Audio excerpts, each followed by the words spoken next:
So students, now we will discuss the chapter 3, the new topic, that is the advantages of equity share. From the advantages of equity share can be discussed from 2 points of view, that is from company's point of view, and the next one is shareholders point of or investors point of view. So I have written some points here. You can have a look at the whiteboard. Behind me I have written some points here. It's from company's point of view, means when the equity share being is issued, when the equity share is being issued to the public, what are the benefits or the advantages a company has, a company faces. So first is that no burden on earnings. So you have to figure out from the captions itself, the company has no burden on earnings, means there is no sorts of liability that the company has to make payment of the dividend to the equity shareholders.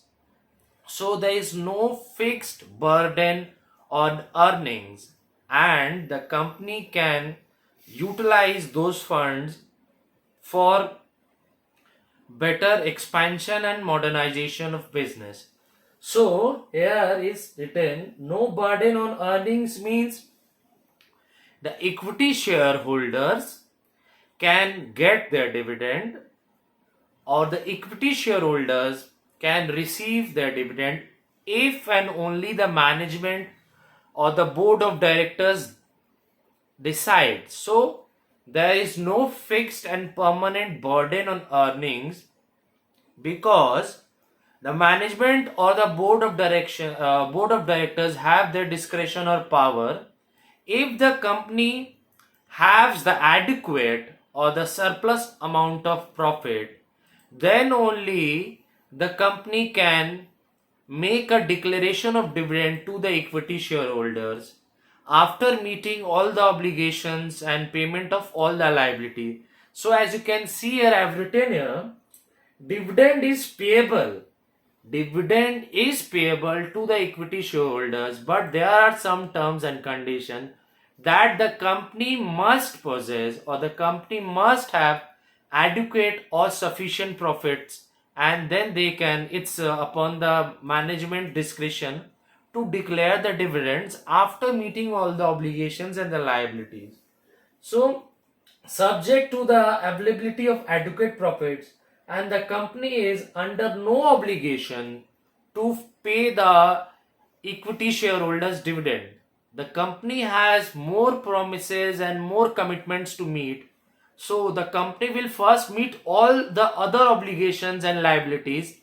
After payment of preference shares, dividends, their capital and other debenture holders, then comes the this equity shareholder dividends. So there is no permanent burden on earnings.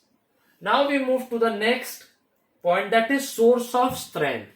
So this company, whenever they raise finance or issue these equity shares and raise finances from the public, so the company enjoys a reputation, a prestige in the market. So that is why it is called a source of strength. So the company can back up its capitalization and the capital. So the company enjoys moreover reputation, and it enjoys the credit worthiness of the company. So it commands prestige, and substantial capital can be raised. So I have written a company with substantial equity capital. I repeat once again, source of strength indicates your capital power, indicates your credit worthiness, indicates how you can repay your capital at what time. So a company with substantial equity capital commands prestige in the investment market. So a company who is having a substantial equity capital commands prestige, reputation, goodwill, and a very good image in the invested market, and therefore those companies enjoy the credit worthiness in the market. Now, next point is no charge on assets.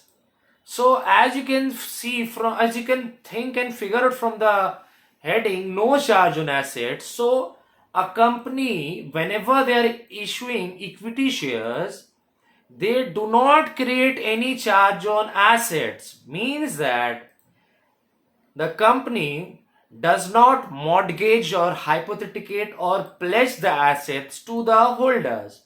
So that company is very free to use their assets and their properties to raise loans from the public or the market. So I repeat once again, no charge on assets means the company which has issued equity share in the market, there is no fear or there is no charge on assets whatsoever, whether it is fixed charge or floating charge. So the company can use its own assets and properties for raising finance and loans from the market. Now next we have permanent capital. So this implies or states that equity shareholder, whenever they are paying money for the equity shares they have held, they are paying money to the company, so that money becomes the capital of the company for a lifetime, forever. So there is no way of doubt or there no way of fear that company will return the capital very sooner. Means the company takes it granted that the capital will be there for forever, and even they have to pay the money to the equity shareholders back. So at the time of the winding of the company can give the money back, repayment of capital to the equity shareholders after meeting and settling all the claims and obligations, all the liabilities have been met, then only. So permanent capital, equity share capital as refunded at the time of the winding of company. So as I have stated earlier, equity share capital is repaid at the last to the equity shareholders at the time of closing the company, at the time of dissolving and winding of the company, and then also all the claims of various stakeholders, shareholders have will be duly met. All the obligations and liabilities and payments have been met. Then only the equity shareholders can get their repayment of capital. That is why it is known as permanent capital. Now the next point is small nominal value. As I've stated earlier, each share carries a distinct nominal value over a face value, which has a denomination of rupee. Now equity share carries a very small face value. That is why these equity share have a wide mass appeal. So from all the sections of the society, whether it is low class or the medium class income group of or higher income groups, so this equity share, when they are having a very nominal value of money, say rupees 100, rupees 1000 per share, so this is widely appealed to the masses, and the company collects and channelizes and mobilizes the savings of the large section of the society to raise finances. So face value of equity share is very low, so equity share have a very wide appeal, and therefore the company collects all the money, mobilizes the savings of the large sections of the society to raise a strong capital foundation and to make a good capital from the public so as to channelize and mobilize the savings into company's activities. And the next advantages of equity shares from company's point of view is unlimited source. Unlimited source means a company can raise unlimited amount of capital from various sources.